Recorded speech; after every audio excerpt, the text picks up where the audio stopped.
आइए सुनते हैं आगे की कथा। अपने रौद्र रूप महाप्रभु शंकर जी नंदी पर चढ़कर युद्ध भूमि में जलंधर के साथ युद्ध करने गए, क्योंकि उनसे अपने गणों की यह दशा देखी ना गई। वह नंदी पर सवार होकर युद्ध भूमि में गए। उनको आया देख उनके पराजित गण फिर से लौट आए और सिंहनाद करते हुए दैत्यों पर प्रहार करने लगे। भीषण रूपधारी रुद्र को देखकर दैत्य भागने लगे। तब जलंधर हजारों बाण छोड़ता हुआ शंकर की ओर दौड़ा। उसके शुंभ निशुंभ आदि वीर भी शंकर जी की ओर दौड़े। इतने में शंकर जी ने जलंधर के सब बाण जालों को काट अन्य बाणों की आंधी से दैत्यों को अपने फरसे से मार डाला।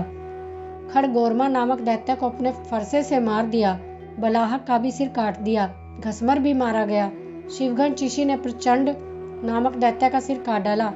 किसी को भी शिवजी के बैल ने मारा। कई उनके बाणों द्वारा मारे गए। यह देख जलंधर अपने शुभादि दैत्यों को धिक्कारने और भयभीतों को धैर्य देने लगा। किसी प्रकार उनके भयग्रस्त दैत्य युद्ध को न आते थे। जब दैत्य सेना पलायन करना आरंभ कर दिया, तब महाक्रुद्ध जलंधर ने शिवजी को ललकारा और 70 बाण मारकर शिवजी को दग्ध कर दिया। शिवजी उनके बाणों को काटते रहे, यहाँ तक कि उन्होंने जलंधर की ध्वजा, छत्र और धनुष भी काट दिया। फिर 7 बाणों से उनके शरीर में तीव्र आघात पहुंचाया। धनुष के कट जाने से जलंधर ने गदा उठाई। शिवजी ने उसकी गदा के टुकड़े कर दिए। तब उसने समझा, शंकर मुझे अधिक बलवान है। उसने गंधर्व माया उत्पन्न कर दी। अनेक गंधर्व अप्सराओं के गण पैदा हो गए। वीणा और मृदंग आदि बाजों के साथ नृत्य गान होने लगा।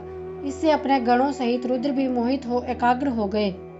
फिर तो काम मोही जलंधर बड़ी शीघ्रता से शंकर का रूप धारण कर वृषभ पर बैठकर पार्वती के पास पहुंचा। उधर जब पार्वती ने अपने पति को आते देखा तो अपनी सखियों का साथ छोड़ दिया और आगे आई। उन्हें देख कामातुर जलंधर का वीर्यपात हो गया और उसके पवन से वह झड़ भी गया। गौरी ने उसे दानव समझा और वह अंतर्ध्यान हो उत्तर की मानस पर चली गई।